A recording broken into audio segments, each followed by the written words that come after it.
A very good morning to you, and thanks for joining us on today's edition of Political Spectrum. It's live on Spectrum Television.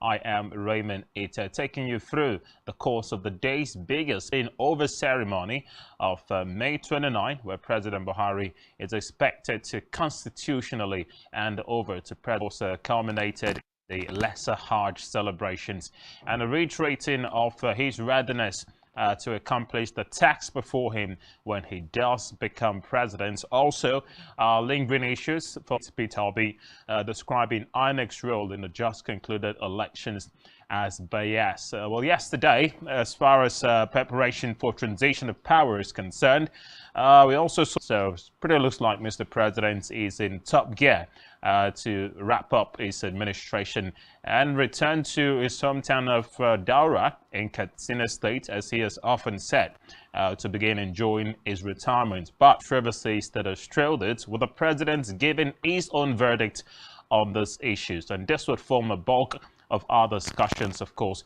as we progress on the program today. But all the person of Mr. Tony Afia, who doubles as not just the chairman of Spectrum Television, but also Planet Radio and a sister platform, Tankshow FM, both of which are in a program with a regular roundup of the day's biggest political news stories and events. And we begin in Abuja, where President Muhammadu Buhari has said, while the All Progressives Congress APC confidence. Well, the president also argued that a blend of overconfidence, complacency, and poor tactical moves had cost the opposition their desired victory and sank them in Chairman and Kebbi State Governor Abubakar Bagudu at his residence in the State House, Abuja. A senior special assistant to the president on media and publicity, Garba Shehu, who disclosed this in a statement. But how the opposition has responded to this is left to be seen when the president is speaking tough about why the opposition lost out in the elections. It leaves much to be desired. Well, these are issues we'll dwell on as we progress leadership positions to some geopolitical zones of the country. But there has been a move to microzone the Senate presidency of the incoming 10th National Assembly to the South PC. Felix Morka said clearly that the party had not zoned any position of the incoming National Assembly to any of the country's 6 geopolitical zones via its official information channels, if there would be such arrangement. Well, he said, and I quote, "The attention of the All Progressives Congress APC has been drawn to versions of zoning arrangements and should be disregarded." Elsewhere, governors of the 36 states of the Federation of the review of vertical revenue allocation formula to the National Assembly as a bill for enactment before the expiration of his administration. While speaking with journalists in Abuja, said they also discussed the revenue formula submitted to Mr. President by the Revenue Mobilization, Allocation and Fiscal Commission, the RMAFC, and also a need to approach Mr. President, Mobilization, Allocation and Fiscal Commission, and in April last year, that's about a year ago, presented a report of the review of the new vertical revenue allocation formula would be presented to the president by December 31st of the same year, but at the end of the day, the commission had failed to meet the deadline. Now, the new formula is for local government areas as proposed by the RMAFC. Now, according to the chairman, on the special funds, the report by the Commission was and 1.2% for the FCT. Well, the old revenue formula, we should note, was actually designed during the tenure of former President Olusegun Obasanjo. But with the new formula, the federal government now has 52.68%, the state 0%.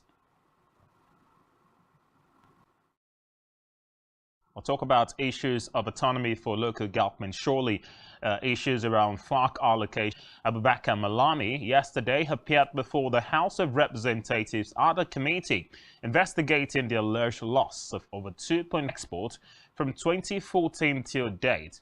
Last week, Thursday, the chairman of the committee, Mark Biller, had announced the country through the whistleblower policy, but did not remit it to the Federation account.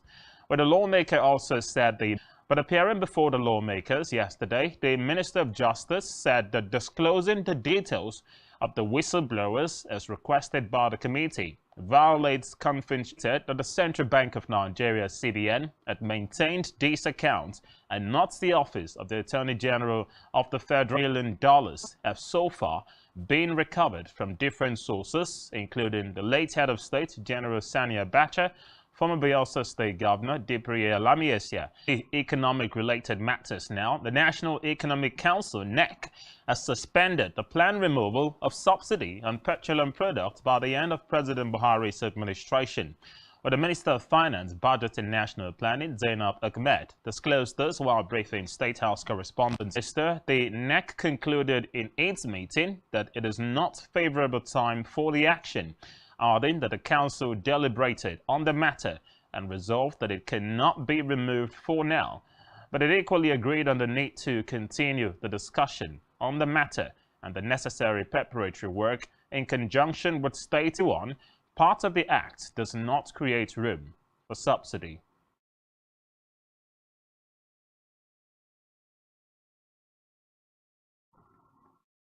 Now, which means it will not be removed before. Now, Nigeria Labour Congress (NLC) has commended the federal government on the 40% salary increase for workers in the country. This was part of resolutions at the end of the National Administrative Council meeting of the NLC. The union, in a statement covering state governors committing atrocities against workers in their state. Now, according to the statements, they will take immediate disciplinary action against all of the State Delegate Conference. Lastly, on our updates, the Supreme Court has granted leave to the federal government, through its counsel, Tijani Ghazali, applied for leave to include 9 new grounds as part of its amended notice of appeal dated October 28, 2022. Well, the 5-member lead counsel informed the panel of some applications bordering on his client's bail, which was based on deteriorating health. Well, it praised the explanation of the substantive appeal. However, the prosecution raised an objection, adding that the DSS facility advised Ozekeme to withdraw his applications to allow for speedy hearing of the main suit. This matter is concerned, especially since it borders on issues surrounding nationhood and also having a sense of belonging, following out critics about the state of the just concluded elections. In a meeting with the Progressive Governors Forum yesterday, President Buhari said the opposition has no plans to begin the implementation of the removal of subsidy just yet, at least after the President Buhari administration.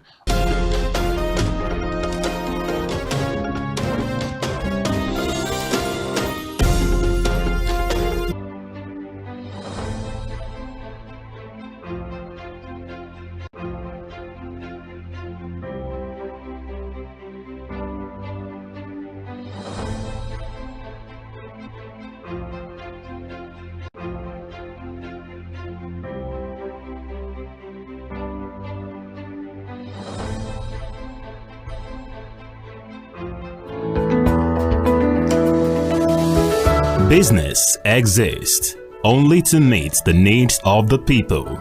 But your desired return on investment and so much more. Advertise on Spectrum Television, on StarTime's DTH Channel 421 and on free-to-air with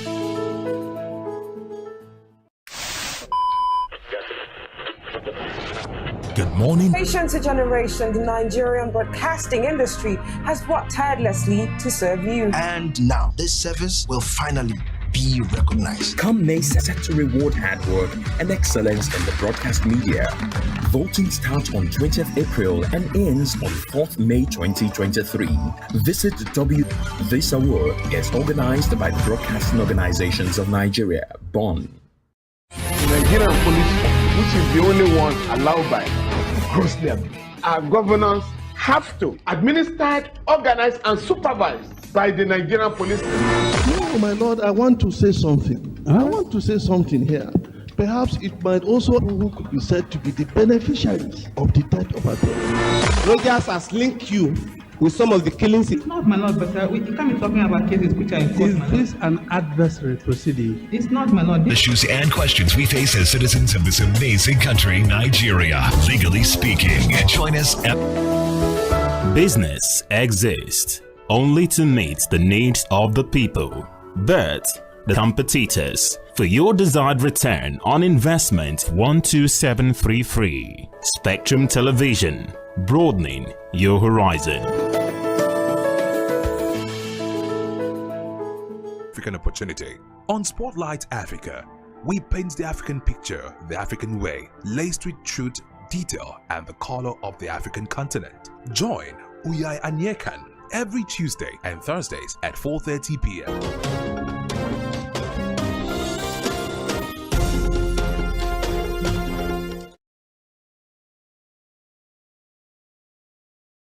Welcome back and many thanks for staying on. You're still watching Political Times DTH Channel 421, and you can also head to our YouTube channel where we urge you to subscribe to follow on for live feeds or any other regime. But feel free to be a part of the conversation for today by giving your contributions to the issues we'll be looking at this morning, and you can call in on the numbers displayed on your screen when it's time to do so. But the two pressing concerns we'll look at, and some news broke out late yesterday, which has been celebrated in some quarters, as the National Economic Council says it will not affect the planned removal adverse effect of the removal of subsidy on them when it does take place. We'll talk about that later. But let's start off with the news around President Muhammadu Buhari. President Buhari said that the opposition lost out in the election due to overconfidence and also reliance on foreigners. Well, there's been a lot of talk at the APC Governors Forum, or as they better known, the Progressive Governors Forum, yesterday at the State House in Abuja.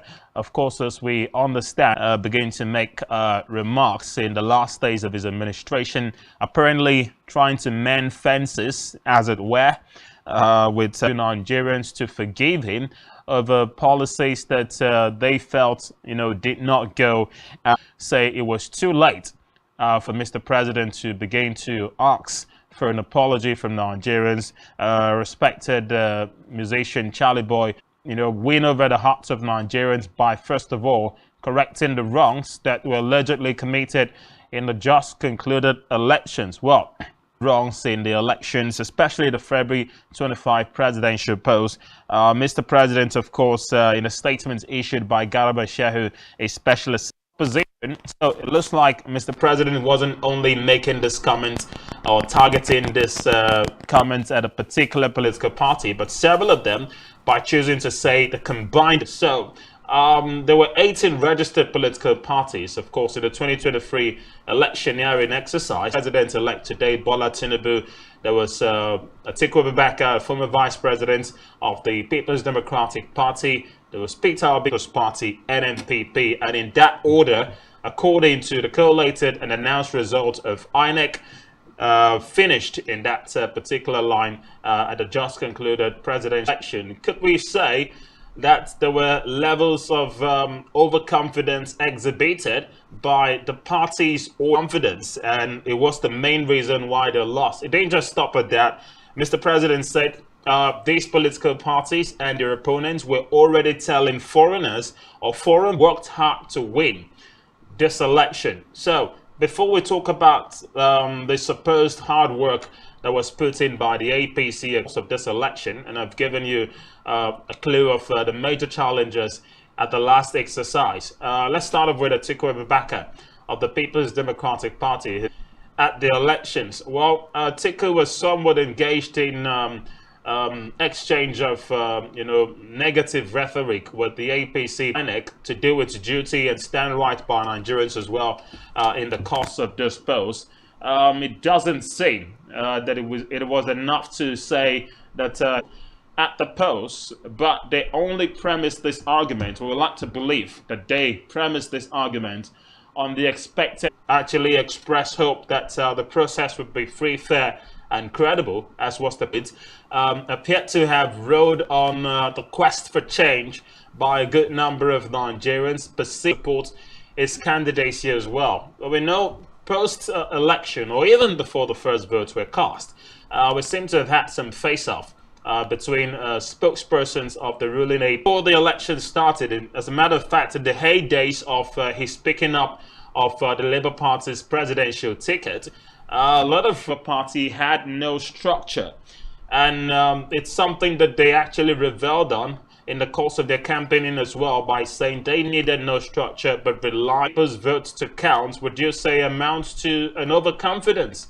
Well, if truly the Labour Party were pretty overconfident that they were going to an election that was dominated by reports of irregularities and alleged manipulation, with connivance between, so widespread dissatisfaction across board, with some voters saying they were not happy with the way the elections went, and a lost process in states that were very critical and important, and as such you could say that was just being confident. But was it the position of the election? Bola Tinubu has been quoted severally as saying regardless what happens, he was going to be president. We've had a series of reactions trailing Mr. President's statements yesterday, especially on social media, and problems for the opposition than anyone else. And they were finding it hard to convince those who supported them from outside why the party were more or less one of those to, you know, have a physical standoff, you know, to draw the attention of the rest of the world to the fact that the election, Rebecca, is running mate Ifeanyi Okowa, several PDP governors, as well as members of the National Working Committee of the party, a world press conference where he not only said he would head to court to seek redress, to reclaim a mandate he felt he lost, but also underscored his went, not forgetting that they also had several updates from press conferences organized by some of the international observers went. So the government's coming out to say that the opposition is creating more problems for themselves in trying, so say, was perhaps an unpresidential comment and maybe spoken out of turn, because we all press conference with the international media in Washington DC, where he was trying to explain the role of INEC in all of this. So here is the government had Lai Mohammed do same thing in Washington DC, except that it perhaps did not stick to basics throughout the entirety of course, guilty of pushing around religious bigotry and whipping up ethnic sentiment in the aftermath of the presidential election, to speak clearly about his position on the elections, whether or not it sits well with Nigerians, and this coming way too far. I mean, just yesterday, the news made the rounds with Mr. Peter Obi claiming, here is Mr. President now saying that overconfidence killed or did not allow the opposition to win this election. Well, how can you not be confident? The least you could have, or the least you could do, is have faith in the electoral process that it would reflect the choice of the people. So because he maintains that this is why the opposition lost. And he also said the APC has been working very, because we would have wanted to know what indices he used to measure the preparedness level of the APC, and they failed to all show up.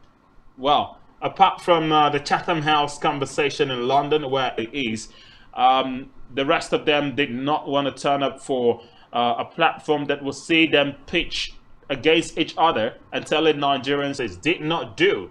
Or the APC campaigned the length and breadth of this country in its presidential primaries, so did the preparedness on the basis of the numbers of persons who turned out at this rallies. Well, we clearly cannot. The fact that they make this known when speaking to the Progressive Governors Forum is pretty interesting as well. And he rounded off by saying, like a parting shot to from Mr. President to the governors. Yeah, it looks like the president is quite keen, you know, to leave the political the tenor of President Buhari, especially as it concerns some programs and policies initiated by his government. And does that explain? But it's a matter we'll continue to follow up on. And as promised, feel free to join the conversation as well by reaching out via our station. Really lose out on the presidential polls because of overconfidence and reliance. It was important that the international observers witnessed the elections just so they could give their neutral views and standpoint when giving their report on this election. Said, of course, their respective governments will not interfere expectations. So we keep on following on this and bring you up to speed with them as well as we progress. But when we come back from those timeouts, they were put in place to checkmate the possible and adverse effect it could likely have on Nigerians. What prompted this?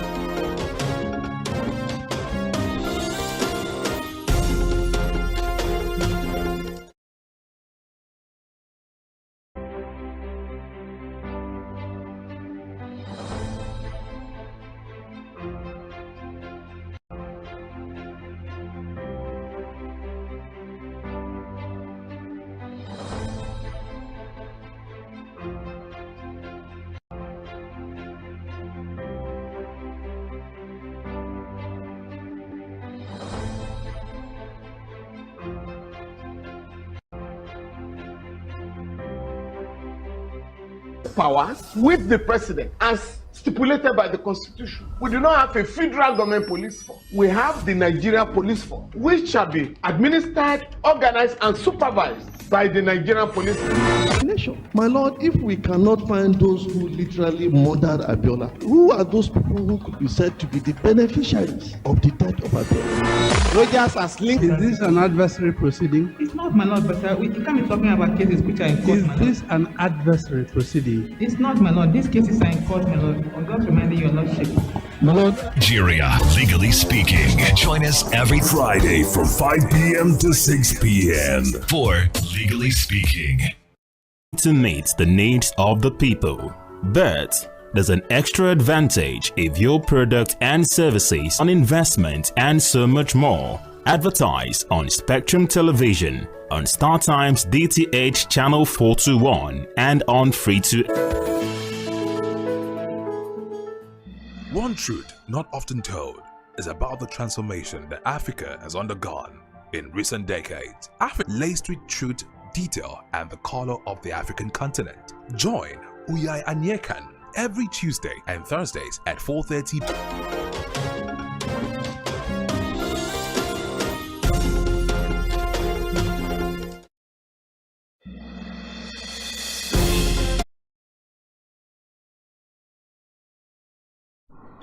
Welcome back and thanks for staying on. You're still watching Political Spectrum live on Spectrum Television. Overconfidence and reliance on foreign assistance. The president made the comment after a meeting with the progressive of the opposition losing out at the polls. Well, after these assertions continues to remain a hotly debated issue across the or disturbing in others. The National Economic Council (NEC) has announced that it is suspending the planned removal of Zainab Ahmed. Disclosed this while briefing State House correspondents at the end of the NEC meeting presided over by Vice President Effect in June. And that's because the Petroleum Industry Act, PIA, as well as the 2023 budget, something that has thrown up a lot of confusion around because this information somewhat came with underlying explanation. PIA had also provided for the subsidy to be, of course, taken off by June. There are also this effect this policy would likely have on Nigerians has not been done just yet. But let's hear from the horse's mouth, the Minister of Finance, Zainab Banjo, and yes, what she had to say with respect to the planned removal of subsidy as well as its not going to be removed now, which means it will not be removed before the transition is completed. That's committee's work, which will include the representatives of the incoming administration, determine that the removal can be done by June, that we will have, as a country, will have to revisit the Appropriation Act, for example, because the 22 laws that have inadvertently made the provision that we should exit by June. Behind the latest wave of decision. Now, she has said that although the removal of subsidy was imminent, meaning it will still have, federal governments decided that it would continue with all the preparatory works that were needed to be done, and that's of the incoming administration. So it's already that connection between the outgoing and the incoming administration, and have said they cannot afford to allow it to continue, and it has to be done in such a way that the impact of the subsidy is as much as possible mitigated on the lifestyle, because I did start by saying in some quarters it's a cheery news, in other quarters it's pretty concerning and disturbing, because the rationale behind this decision and how it is expected to be followed up on. So that means in a couple of months' time, we still expect subsidy to be removed for unnecessarily owing to the removal of subsidy. There are concerns by Nigerians in certain quarters that the removal, considering that as we stand, even when subsidy is still being effective, Nigeria is yet to meet its quota. It's quite disturbing. Whether or not it has contributed to the current benchmark for crude oil prices across the world, of which for that seriously, and it's had a big effect on the state of our economy. Even the IMF has actually, all of the leading presidential candidates at the elections maintained that subsidy will go. Tinubu, Atiku, Obi, and Goodluck Jonathan was the first to take this effect on the morning of January 2012. And some prominent individuals, including President Buhari, who wasn't a president at the time, of course, who forced Jonathan's hands on that policy. Well, today, they have all admitted it cannot, in that very few persons had benefited from the subsidy and a sham or a scam. Mr. President still allowed subsidy to run even in the wee hours of the end of his administration. This government is still not sure whether or not it has to stop with measures that would deter the adverse effect that scrapping of subsidy would definitely have on the people. There's no question they are at the hands of the independent marketers, and that would roughly mean adjusting to buying crude. Then it tends to come down, but within the period where we know we're likely to be buying petrol, for instance, for as much as of this policy, knowing that with the cost of petrol going up, it could have wider, impact on to shoot higher than what we have today, be it an aviation or the land or vessels. It would definitely go up. Plus the fact that the country is already grappling with other very serious issues that nearly brought it to its knees. The post-COVID-19, most of them are still struggling to start up and get themselves back on their feet. And let's not even forget the Naira redesign policy. You're more than asking too much on the citizenry, but it begs the question, can the government get it right by doing what is expected of them in terms of, and we expected the government to take care of its citizenry, as was the practice in other countries of Nigeria, because people did not benefit from them at all. Instead, what we saw were an embarrassing revel languishing in abject poverty and hunger occasioned by the lockdown that followed the COVID-19 pandemic. So it's not something we can say, let's give it time. The time to act clearly is now. We like to believe that the promises and assurances also agreed to an expanded committee that will be looking at the process for the subsidy removal. And that includes determining the exact that the budget for the 2023 provision actually made for subsidy to last up until June 2023. And also the PIA as a PMS removal, and the period is up to June 2023 as well. So there's a whole lot of confusion around this for this government, because will they want to stick to the last ditch effort made by the outgoing government to curtail into office?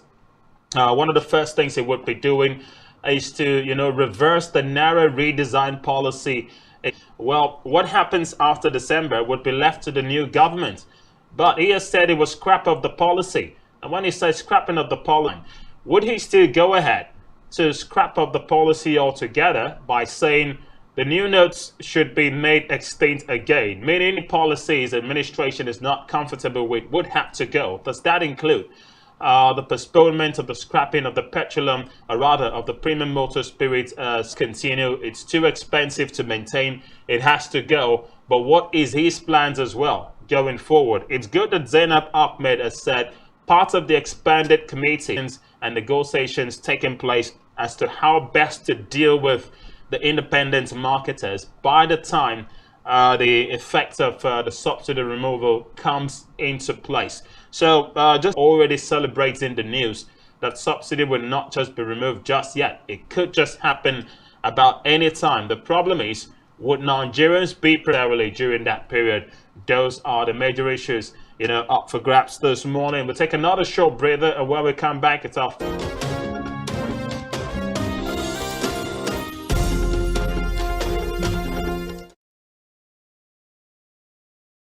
Today, governors of the All Progressive Congress visited Mr. President. The forum met with him after the elections. We congratulate him that our party, the All Progressive Congress, won the presidential elections. We so congratulate him about the number of senators we have elected, number of House of Reps, and the fact that we are still the dominant party when it is. But then we have two laws that have inadvertently made the provision that we should exit by June. So if the work plan will be designed to exit as of June. But if the determination is that the period needs to be extended, we made provision up to June. It is not going to be.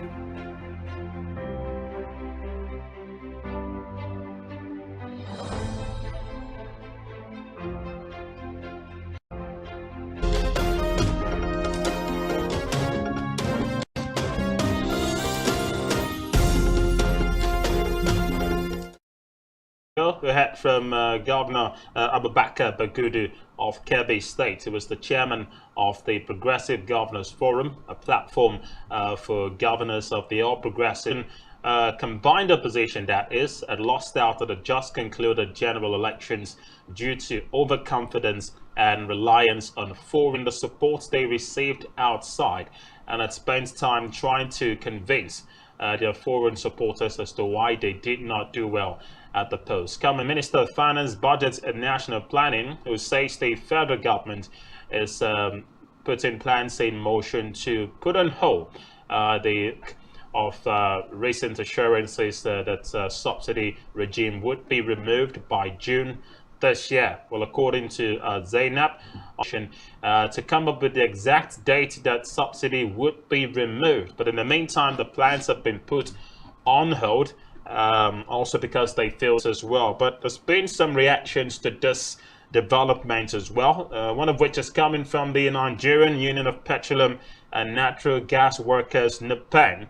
NUPEN's socio-economic implications, as well as the effect it would have on businesses and on Nigerians in general. Now, according to the union, why subsidy must go, and they've backed it in totality, but they've said the government wasn't sure that the local refinery factor in the debate about how serious a government is to address issues they know clearly affects the people.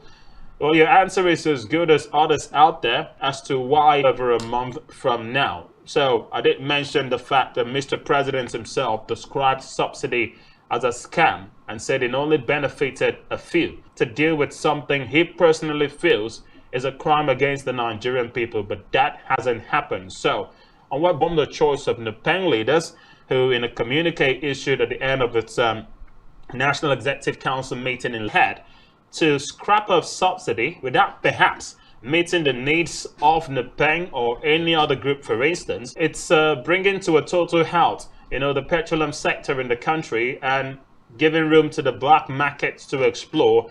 And if we're already talking about post-subsidy, a time where subsidy has been removed and the black market allowed to take preeminence, then you could be having petrol sold for higher is not taken to address this issue. Now, the NEC of NUPEN, of course, deliberated on the state of the nation as well after the other issues. So the opposition on this matter is pretty clear. And by the way, the signatories to this communique, where the president of NUPEN also examined the recurrent discussions for the removal of subsidy from premium motor spirits, and of course the deregulation of the PMS should be predicated on. So get the refineries working to continue importing crude into the country, which is what the government has been subsidizing over the years. So when no benchmark crude oil prices, but should we have subsidy removed and then the product is still brought into the country, then your guess is the right center. But should we have the refineries working, subsidies removed, then we simply have to refine our crude oil back home and don't Peng's warning and advice here is quite critical, and it's left to be seen how the government will respond in this. Just like everyone's dusting their boots to head up to the streets for industrial action. If the government does contemplate following up on some responses as well from international observers, including the IMF, severally advised that the government should be very cautious in taking a decision around subsidy removal. It's a wonder what they would say. Not just Nigeria, by the way, Kenya and sub-Saharan Africa have also been mentioned. But for the case of Nigeria, quoted by an IMF official, it says the benefits of such subsidies tend to accrue. I'm not sure that this is the best use of resources. Well, we hope the major burning issues are making the rounds across the country this morning, and as is our tradition, we'll do all to follow up on it in this direction. But that's how far we can go for today's edition of Political Spectrum and for the week as well. We'll be right back to your screens, and me, Raymond Ita, and the rest of the crew. Thanks for watching. Enjoy the rest of your day and your weekend. Bye for now.